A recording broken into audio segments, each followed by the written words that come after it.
Gray light came slowly over Silver Creek, the kind of pale mountain morning that made every fence post, every pine branch, and every breath look frozen in place. Frost silvered the gravel road. Smoke rose thinly from the chimney of the small clapboard house at the edge of the pass. And in the yard, 20 matte black Range Rovers idled in a half circle around the porch, their headlights dimmed, their engines low, their tinted windows reflecting a home that had never expected to be surrounded by power. Holden Carver stood on the porch with a chipped mug of coffee in one hand, an old flannel shirt buttoned against the cold, and no fear in his face. He did not call the sheriff. He did not step back inside. He did not ask who they were. Behind him, the front door opened, and the woman he had rescued from the storm the night before stepped out beside him, still wearing the wool coat she had slept in because she had arrived with nothing but a leather bag, an unreadable expression, and a silence too heavy for a stranger. She said nothing. Neither did he. Then the lead Range Rover's door opened. A man in a dark suit stepped out, crossed the frost-crusted gravel, and stopped at the foot of the porch. He did not look at the woman first. He looked at Holden, and the 5 words he spoke changed the air around that house. It's been a long time. The woman turned her head toward Holden then, and for the first time since she had entered his life, she realized she might not be the only one hiding from a past. No one in that yard knew how the morning would end. Not the security men behind the glass, not the billionaire CEO whose car had nearly killed her, not the child still asleep in town, unaware that the woman her father saved was carrying a war to their front door. Some mornings rewrite a life. This was one of them. Stay with us, because what those Range Rovers came for is not what you think. Before we continue, where are you watching from? Drop your city or country in the comments below. And if you believe in dignity, grace, second chances, and the quiet courage of people who help without asking what they might gain, hit like and subscribe. These stories remind us that sometimes the poorest house on the road holds the strongest man in the valley, and sometimes the stranger you shelter for one night brings back the truth you buried for 12 years. Now, back to Holden Carver. The night before had begun the way most winter evenings in Silver Creek did, with a road he knew by memory, a sky lowering too fast, and a father trying to get home before the mountain changed its mind. Holden had been in Boulder since dawn, delivering a rebuilt transmission to a client who paid in cash, shook his hand twice, and asked no unnecessary questions. That was how Holden preferred business. Clean, simple, honest. Wren, his 8-year-old daughter, had spent the day with Aunt Lala at the diner, helping wipe menus, stealing too much pie, and drawing birds in the back room that still smelled faintly of cedar shavings and old coffee. That was their usual rhythm when Holden had a long job. He worked. Lala watched Wren. Wren pretended she was helping. Everyone survived another day. He had planned to pick her up the next morning after the storm passed. He had not planned for the storm to arrive early. By 3 in the afternoon, clouds had sunk low over the Front Range. By 4, the Weather Service moved the winter warning up by 6 hours. By 5, snow was slanting sideways across the windshield of Holden's old pickup, the flakes blowing so thick they seemed less like weather and more like a wall being built in front of him. He tightened his hands on the steering wheel and took the shorter way home over Silver Creek Pass, knowing the gate at the summit would close before 9. People who did not live in the mountains thought roads were promises. Holden knew better. A mountain road was only an agreement, and winter had a habit of breaking agreements without apology. He almost did not see the sedan. It was angled on the shoulder near the second switchback, hazard lights blinking weakly through the blowing snow. A black late-model sedan. Expensive. Too expensive for that road, too low for that shoulder, too polished for a place where salt, gravel, and weather took pride in humbling machines. The driver stood outside with her back to the wind, a tire iron in one hand and an empty trunk open behind her. She was dressed wrong for the mountain. Tailored wool coat, dark boots with clean lines, hair pinned back, posture straight enough to insult the storm. Holden pulled in 20 feet ahead, stepped out, and felt the cold bite through his jacket immediately. "You all right?" he called. The woman turned. She watched him approach without waving, without shrinking, without doing any of the small human things stranded people usually do when relief arrives. She had the posture of someone more accustomed to being obeyed than assisted. "I have called for assistance," she said. "It is on the way." Holden glanced up the road, then down into the thickening white. "No, it isn't." Her eyes narrowed. "Excuse me?" "The pass closes in 20 minutes. You won't get service for 60 miles once the wind shifts. Road crew won't come up tonight unless there's a body to recover." She looked at him fully then, measuring the old pickup, the worn jacket, the unshaven jaw, the quiet steadiness. The snow had started settling on her shoulders. The temperature was falling fast enough for Holden to feel it in the hinge of his injured left hand. An old pain from a life he no longer explained. "My name is Holden Carver," he said. "I live 4 miles down. You can sit in my truck while I get you off this pass. After that, the choice is yours." "I don't know you." "That's usually how meeting people works." Her mouth tightened, not quite a smile, not quite irritation. "I can wait in my car." "You can," Holden said. "But if that slide closes behind us, you'll be waiting until morning. Maybe. If the temperature drops like they're saying, maybe not." The woman looked at the sedan, then at the road, then at the mountains, vanishing behind the snow. She had clearly spent a lifetime making decisions without needing permission. This one took her less than 10 seconds. She walked to the car, took a small leather bag from the front seat, locked the door, and followed him to the pickup. She did not give her name. He did not ask. The drive down was silent except for the wipers fighting snow and the old heater rattling beneath the dash. Her phone lost signal in the first mile. She looked at it once, then placed it face down on her lap, as if refusing to let a dead device embarrass her. Holden noticed. He noticed everything. That was not a habit he had chosen. It was one he had survived with.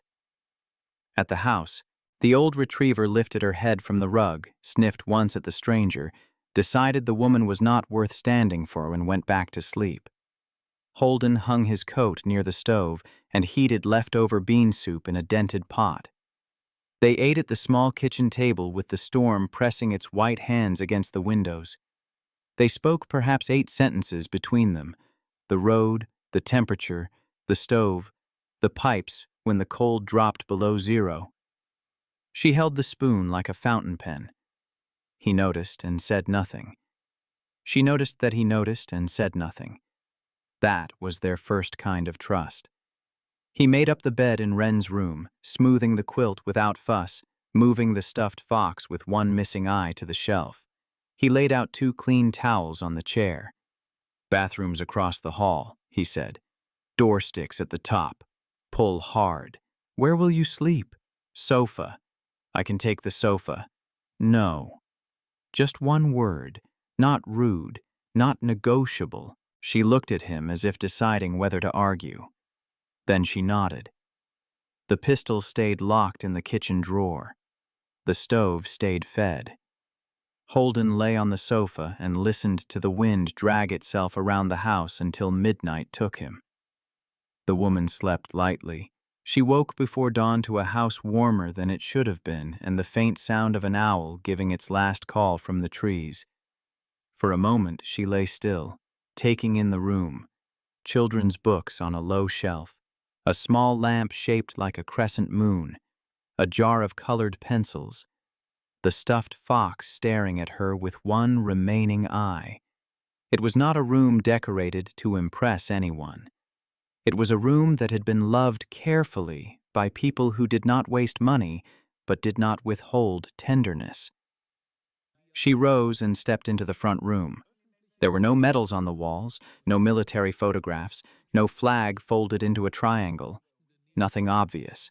The mantel held only a framed picture of a woman in her 30s laughing at something off camera.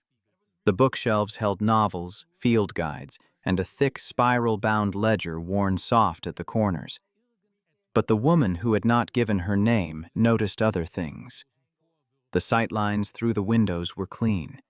The chair beside the stove had a view of both the front door and the hallway. The kitchen door could be closed from where Holden had slept. The lock on the pistol drawer was not the kind a casual gun owner bought. The man who lived here had built a quiet house with the habits of someone who once needed to know which doorway he could see from which chair. She did not draw a conclusion. She simply noted it. Holden came in from outside with snow on his shoulders and set a mug of black coffee on the counter in front of her without asking how she took it. "Thank you," she said. He nodded once. Her phone lit up on the table between them. 2 bars. Then the screen came alive. 47 missed calls. Before she could choose one, a call came through live. She answered. "Miss Halberstam, oh, thank God," a woman's voice said, breathless and sharp with relief. "We've been searching all night. The truck stop camera in Lyons caught your car at 6:42. GPS pinged once after the slide. The team is 30 minutes out." The woman looked at Holden over the rim of the coffee mug. "Thank you, Renata," she said. "I'm safe. Tell Decker to come in slow." She set the phone down. Holden remained where he was, watching her, expression unreadable. She straightened. "My name is Maren Halberstam. I am the chief executive of Halberstam Aero Logistics." She paused, not because she expected surprise, but because she was unused to owing truth to someone outside her world. "The man bringing my security team is named Decker. I owe you an explanation I do not yet know how to give." Holden nodded once. No awe, no questions, no sudden change in how he looked at her. That unsettled Maren more than recognition would have. The first engine reached the top of the road 16 minutes later, then another, then 10 more, and 10 after that. Holden walked out onto the porch with his coffee still in hand. He did not flinch when the half-circle of Range Rovers formed around his house. Maren stood at the kitchen window, watching the lead door open. A man in a dark suit stepped out. Decker, she assumed. But when he crossed the gravel, he did not look at her through the window. He looked at Holden. "It's been a long time," he said. Maren opened the front door and stepped onto the porch. Decker still had not looked at her. He was looking at Holden with the controlled emotion of a man seeing a ghost who had chosen to live quietly. Holden looked back with an expression she could not read, except for one thing. He had been waiting 12 years to see this face again. For the first time in her adult life, Maren Halberstam did not know whose house she was standing in. "Ma'am, we need to get you inside," Decker said finally, turning to her. Maren looked at Holden. He gave the smallest nod she had ever seen a man give. She went in. The question she did not ask went in with her. Decker stood at the kitchen counter with a leather folder open in front of him, while 3 of his men spread across the property and the rest pulled back to the perimeter road. The half-circle of Range Rovers was no longer a threat. It was a wall. "Forensics on the sedan came back 20 minutes ago," Decker said. "Brake line was cut clean. 3/4 slice designed to fail under load, not at idle. Steering linkage tampered with at the column." Maren's face remained still. Only her fingers tightened against the mug. "Same vehicle? 2 failures? 1 event. Route? Changed at 15:30 yesterday. Original driver reassigned at 15:35. Replacement called in sick at 16:10. By the time you got behind the wheel, you were on a road no one in our system was tracking, in a car designed to fail once you were past the point where help could arrive. Who approved the change?" Decker did not soften it. Garrett Vance. Marin closed her eyes briefly. Garrett Vance, her chief operating officer, had been her father's protege, a man who could smile through funerals, budget cuts, and congressional hearings with the same polished calm.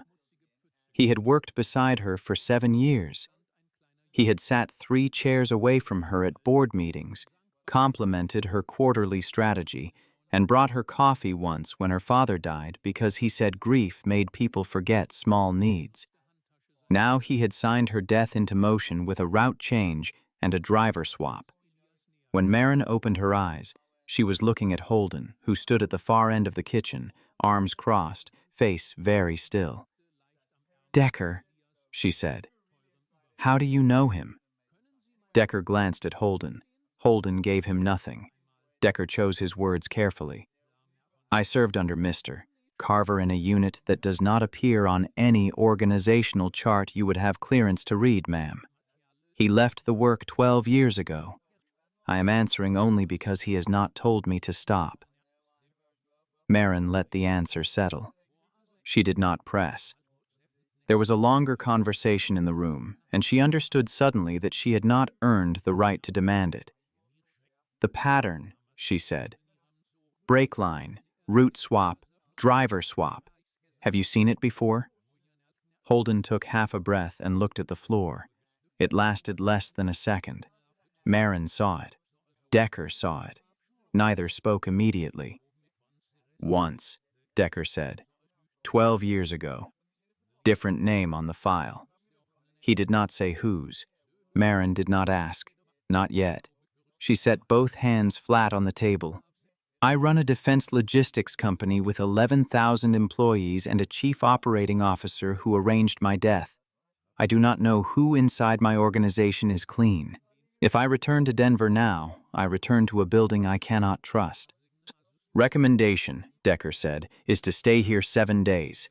We map the threat, isolate cells inside the company, move only when the ground is known." "And Mr. Carver?" "He has not been asked, ma'am." Marin looked at Holden. Holden looked back at her. He did not say yes. He did not say no. He simply did not move toward the door. In that silence, permission found its shape. 7 days, Marin said. Late that afternoon, the snow finally stopped. A red truck came up the road and parked behind one of the Range Rovers. A small woman in a flannel coat got out, holding the hand of a child of perhaps 8, whose hair was the same color as Holden's and whose eyes were too observant to be careless. The child carried a small canvas bag and a brown stone the size of a robin's egg. Wren stopped on the porch and looked up at Marin. Children are not impressed by titles until adults teach them how. Wren had not been taught yet. "This is for you," she said, holding out the stone. Marin took it because something in the child's seriousness required obedience. "Thank you." "It's a good one," Wren said. "It has a line through it like a river." Marin turned the stone in her hand. It was plain and beautiful in a way that did not ask to be displayed. She put it in her pocket and kept it there for the rest of the day. That night, when Wren asked who the lady was, Holden said, "Someone who got caught in the storm." Wren considered this. "Are the black cars because she's famous?" Holden stirred the soup. "Something like that." "Is she nice?" Holden looked toward the front room where Marin was speaking quietly into a secure phone Decker had given her. "She's learning how to be tired," he said. Wren nodded as if that made perfect sense. 3 days passed. The convoy did not remain in formation. By the second morning, the Range Rovers had broken into smaller cells. 2 by Lala's diner, 2 at the Fire Road junction, 1 near the trailhead where the pass met Forest Service Road 17, and the rest tucked behind pines on land. Decker quietly leased from a rancher before lunch. Silver Creek noticed and did not ask. It was the kind of town where strangers were observed and then allowed to remain strange unless they became rude. Decker took the corner booth at Lala's diner and made it his command post. He drank black coffee, ate pancakes once a day, and ran his radio through a small earpiece no one pretended to see. Lala refilled his cup without comment. Holden ran his own perimeter separately. He left the house at 6 every morning, and did not return until 11. Marin understood by the second day that he was not working on engines. She saw him walk past the kitchen window with a notebook, drive to the gas station at the edge of town, stop at Sheriff Burl Tannehill's house for 40 minutes, then circle back through the lower road. She did not ask. He did not explain. They had reached an unspoken protocol. She understood the shape of what he was doing, and he understood that she understood. Marin worked from his kitchen table, negotiating a $1.3 billion aerospace logistics contract while wearing a borrowed cardigan Lala had brought over on the second morning with the words, "Cold up here. Don't ask me where it came from. It fits." The cardigan smelled faintly of cedar. Marin wore it because it was warm, and later because it felt like belonging to a room she had not earned yet. On the third afternoon, Wren came home from the diner with a spiral notebook and climbed onto the bench beside Marin without asking permission. "This is a junco," Wren said, opening the notebook. "This one is a chickadee. This one is a mountain bluebird, but I only saw it once, so the wing might be wrong." Marin turned the pages slowly. The drawings were careful, not perfect, entirely honest. There was no refrigerator art in this house. Wren kept her work in books, as if beauty deserved order. "What is this one?" Marin asked, pointing to a bird clinging upside down to a tree trunk. "A nuthatch. They walk headfirst down trees. They're the only ones." "That seems brave." Wren shrugged. "Maybe they don't know it's upside down." Marin nodded gravely, because some children accidentally say things adults spend years paying therapists to find. Wren leaned her arm against Marin's arm and stayed there for 12 pages. That evening, Marin was pouring a second cup of coffee when Holden came in from the cold. He reached for the pot at the same moment she did. The backs of their hands touched against the handle. Neither moved. The coffee finished pouring. He stepped back first. She set her cup down, lifted it to her mouth, and said nothing. Across the street, through the diner window, Lala lowered her dish towel slowly, turned to the row of clean glasses, and began polishing one that did not need polishing. She did not look up again for a long time. On the fifth morning, Garrett Vance arrived in 3 black SUVs. He had pulled Marin's company phone location data, a privilege of his office he had quietly abused for 36 hours before committing to the drive. He brought 2 attorneys, one board member named Howell with a long history of doing whatever Garrett Vance told him to do, and a private psychiatrist who had been paid generously enough not to read medical ethics too loudly. Holden's address was not in any of their files. Vance went to the diner instead. Silver Creek had only one. He sat in a booth, ordered nothing, and waited. Marin arrived 20 minutes later in Lala's borrowed cardigan, Decker behind her, 2 men outside the door.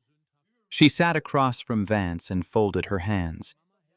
"Garrett, Marin, thank God. I've been worried sick." "Have you?" "You've been off-grid for 5 days. There are rumors. The board is concerned. Howell came at my request. I brought Dr. Mills because I wanted to be sure you were... Do you have a court order?" Vance's smile faltered for half a second. "This is not... Do you have a court order, Garrett? Yes or no?" "No." "Then I am not required to speak with Dr. Mills, with Howell, or with you. I am the Chief Executive Officer of Halberstam Aero Logistics, in full possession of my faculties, and on personal leave by my own arrangement. You drove a long way to learn that." Vance leaned forward, lowering his voice. "There is a provision in the bylaws, Marin. Emergency conduct. If 3 board members sign..." The bell over the diner door rang. Sheriff Burl Tannehill stepped inside, tipped his hat at Lala, and walked to the booth without raising his voice. "Mr. Vance, your vehicles are blocking the entrance to my diner. Move them, or take this conversation back to wherever you came from." Vance opened his mouth. Burl held his gaze. I won't say it twice. Vance stood. The attorneys stood. Howell stood. Dr. Mills gathered his coat without meeting anyone's eyes. They filed into the morning light. Holden sat at the counter on the third stool from the door. He had been there before Vance arrived. He had not turned his head once during the conversation. He did not turn it when the door closed behind them. The convoy left town within the hour, but not cleanly. By evening, 2 listening devices had been planted, one in the diner eaves, one in the public phone box outside the hardware store. A man named Kurt Dolan, who had done 18 months for assault and held a grudge against Holden from before the conviction, was paid in cash to watch the garage. By midnight, 3 financial newspapers were running variations of the same headline: CEO off-grid in Mountain Town. Sources inside Halberstam site concerning influence of local stranger. By noon the next day, 4 cable outlets had picked it up. The world had found the mountain, but the mountain had not yet answered back. That night, in the back kitchen of the diner, Lala was wiping down the counter when her cell phone rang. The number was unlisted. She almost did not answer. On the 3rd ring, she did. Lala, it's Dorothy Fenn. I just saw Garrett Vance's name on the news. Lala set the rag down. The past entered the kitchen so quietly it almost passed for memory. Anne left something with me, Dorothy said. Told me to tell you when the time came. Lala closed her eyes. The time has come. The time has come. Lala walked into the storeroom, knelt beside the bottom shelf, and pulled out a sealed manila envelope that had not been touched in 12 years. The next morning, just after 7, she drove to Holden's house. Holden was already at the garage. Decker's truck was at the diner. Wren was eating cereal in front of the small television in the den. Lala climbed the porch steps and knocked once. Marin opened the door. "Walk with me," Lala said. They followed the cleared path to the woodshed and stopped where the trees thickened. Snow crusted hard beneath their boots. Lala held the envelope against her chest with both hands. Anne left this with me 12 years ago. She told me to keep it dark until one of 2 things happened. Either the man who did it came back, or someone else turned up at the right door asking the right kind of questions. Marin did not move. Anne. The name belonged to the photograph on Holden's mantel, the laughing woman, Wren's mother, the absence that still warmed every room. She told me the company name, Lala continued. Halberstam Aero Logistics. Marin's face went still. Anne said someone would come who'd been put on the same road she was put on. She said when that happened, what was hers became theirs. She said I was the keeper, not the owner. Lala held out the envelope. 12 years I kept it for her. You are the owner now. Marin took it with both hands. Holden doesn't know? No. Lala's voice softened in a way Marin had not heard before. She made me promise. Said he'd carry it as guilt and never be free. Said someday I would give it to someone who could finish what she started, and that person would choose whether he ever heard about it. You're asking me to choose? Not now. I'm asking you to watch what's in there. Lala walked back to her truck and drove away, though Marin would later learn she circled around and sat on the back steps, waiting in the cold because love sometimes keeps promises from a distance. Inside the envelope was a black thumb drive and 1 sheet of folded paper. The paper said, "Whoever you are, please be careful. A." Marin sat alone in the front room with Holden's laptop on her knees and inserted the drive. 1 video file opened. A woman in her 30s sat in this same kitchen, 12 years younger, hair tied back, reading glasses pushed onto her forehead. Marin recognized the room before she fully recognized the face. The woman looked directly at the camera. My name is Ann Carver. I am a forensic accountant under contract with the Office of the Inspector General. I am recording this because I do not believe I will finish the work I started, and I want what I know to outlive me. She spoke for 40 minutes. Her voice was steady. Her hands were not. She named 17 shell companies, bank routing numbers, dates, government contracts, auxiliary logistics accounts. She named Garrett Vance once, near the end, as an associate repeatedly appearing in the auxiliary chain. She named his predecessor, a man Marin remembered hearing her father mention at a board meeting when she was 23. She described a pattern of vehicle interference used to remove inconvenient witnesses: brake line, steering linkage, route swap, driver swap. She said she had been followed home twice in the last month. Then, near the end, Anne paused. Her face changed, not with fear, but with the terrible tenderness of someone trying to say goodbye without letting goodbye become the point. If you are watching this, it means I did not make it. This network does not die with one person. It looks for a successor. My husband has no proof. I hid it to protect him. But if you are standing where I once stood, then this is yours. She swallowed. Tell Lala she was a good sister. Tell Holden I loved him. Tell whoever you are. Be careful. The video ended. Marin's hand rested on the trackpad, completely still. Then it began to shake. Then her shoulders began to shake. She did not make a sound. She had not cried in 10 years, not even when her father failed to wake up in his Boston apartment one quiet morning after a lifetime of teaching her not to fall apart in front of wolves. But now, in the house of a man who had saved her without knowing her name, watching a dead woman hand her truth across 12 years, Marin wept the way some people pray. That evening, she showed Holden the drive. She considered not doing it. Lala had said the choice was hers, but Marin Halberstam had not built a billion-dollar defense logistics company by lying to the people she had begun to need. Holden sat at the kitchen table while she cued the file. He did not ask what it was. He looked at her face and understood it would not be small. He watched all 40 minutes without moving. When the video ended, he sat with both hands flat on the table, eyes fixed on the wall behind Marin's shoulder, and did not speak for almost 5 minutes. Silence filled the room. Not empty silence. The kind that carries 12 years of grief, suspicion, guilt, and love, all trying to become one breath. Then he said very softly, I always thought she had something.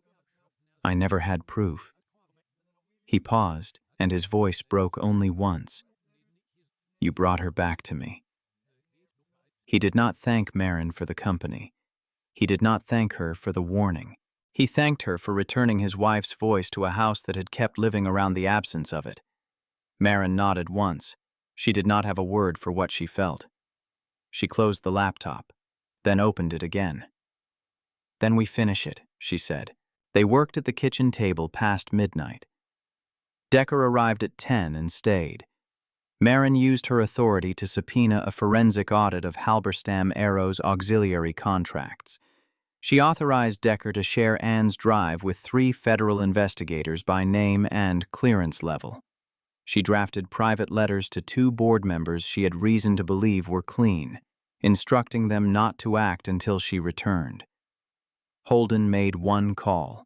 He picked up an old phone, scrolled to a name he had not dialed in 11 years, and pressed the green button. He spoke for 9 minutes in a voice Marin had not heard him use before. When he hung up, he looked at her. He knew Anne. Retired 4 years ago. He's coming out for this. He'll meet us in Denver. Vance moved at the same time. By 2 a.m., his lawyers had filed an emergency motion with the Halberstam board requesting an immediate competency hearing and a 72-hour temporary removal of Marin from her role pending evaluation. The filing cited extended absence in an unknown rural location, altered communication patterns, and concerning third-party influence. Marin read it at 2:11. She did not blink. He's playing his hand. Holden looked at the screen. Then, he's going to lose it. At 2:15, Wren came down the hall in pajamas, woken by the lamps and voices. She did not understand the documents on the table. She understood the faces.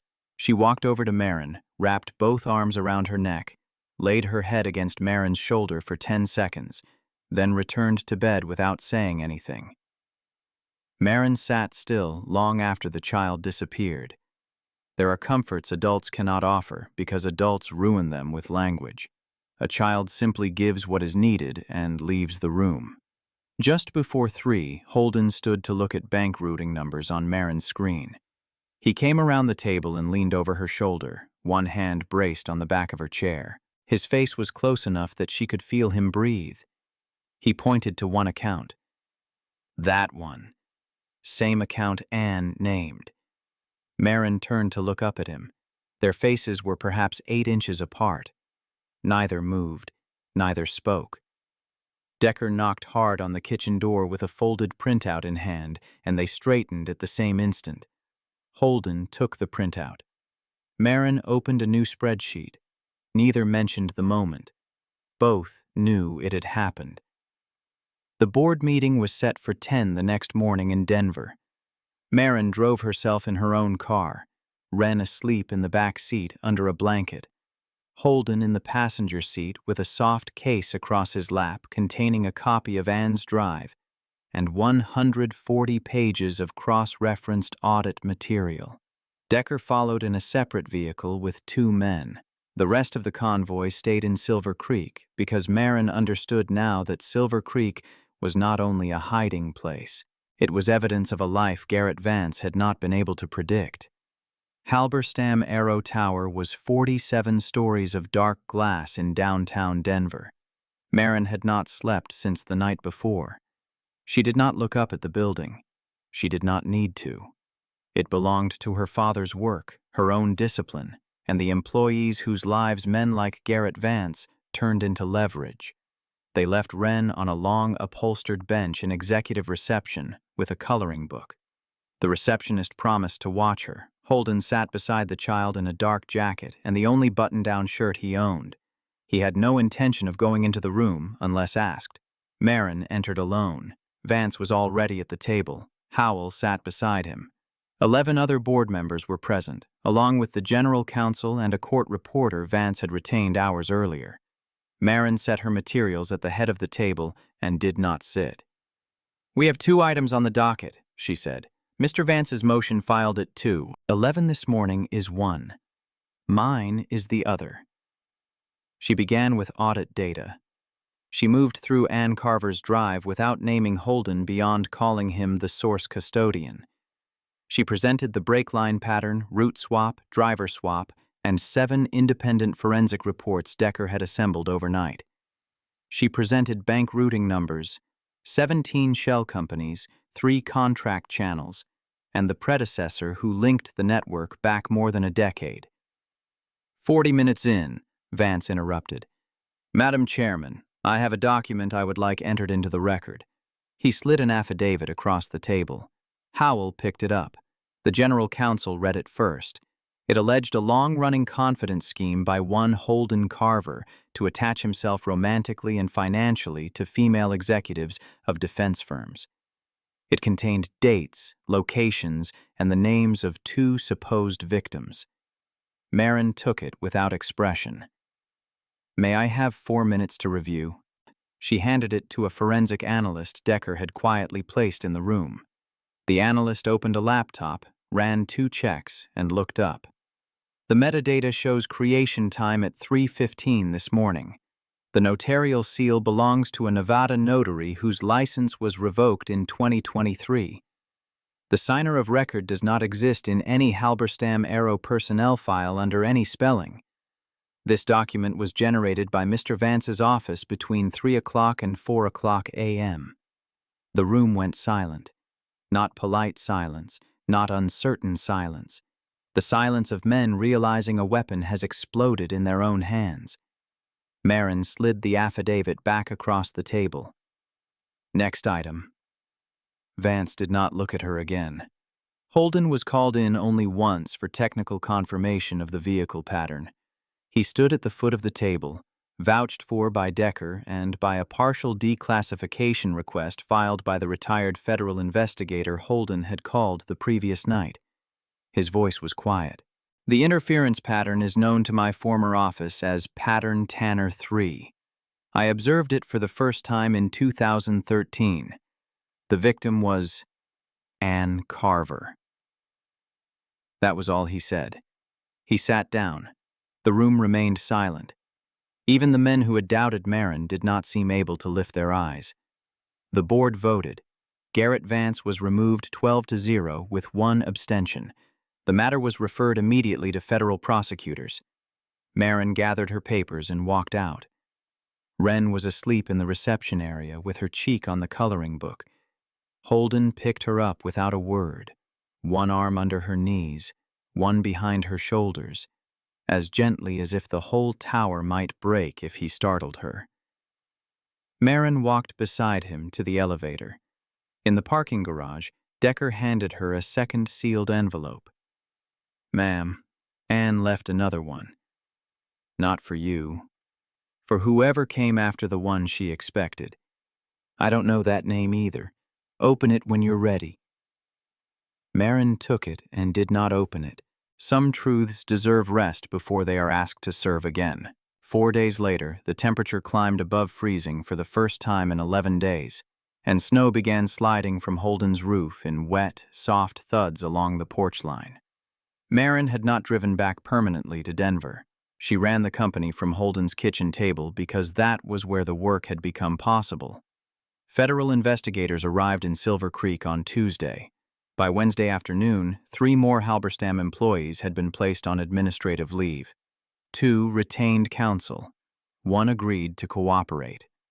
The story moved from financial papers to the federal docket. Marin took afternoons off. She walked into the woods with Holden on Wednesday, then again on Thursday. They did not speak much. The trail was narrow, and the silence was honest. On Thursday, where the trail dipped and ice still held beneath a thin layer of snow, Marin lost her footing for half a second. Holden caught her hand to steady her. He did not let go when she was steady. She did not pull away. They walked the next quarter mile like that, neither looking at the other. On Friday, Wren asked Marin to sled with her on the slope behind the house. The sled was battered red plastic with a frayed rope. Marin sat on it with Wren in her lap and pushed off. They went down twice. The second time, Wren laughed, high and bright, a sound that cut through cold air like something newly alive. Marin laughed too. She had not laughed that way in 3 years, not since her father quietly failed to wake one morning in Boston, leaving behind a company, a daughter, and too many men pretending loyalty while waiting for weakness. She did not know she still had that laugh, but there it was, startling her in the snow. "Again," Wren said, so they went again. That night at the diner, Marin sat at the counter and ate a slice of cherry pie she had not ordered. Lala simply set it in front of her with a fork and walked away. Near closing, when the diner had emptied and only the hum of the cooler remained, Lala returned, set down the dish towel she had been carrying for an hour, and said, "Anne would have liked you." That was all. Marin felt water rise in her eyes. She did not cry. She nodded once and looked down at the pie. When she looked up again, Lala had moved on to wipe booths that were already clean. On Sunday morning, Marin drove back to Denver in her own car. She did not say when she would return. Holden did not ask. Wren stood on the porch with a second stone, small and black and shaped like an arrowhead, and gave it to Marin through the rolled-down window. "This one is for roads," Wren said. "So you remember which one comes back."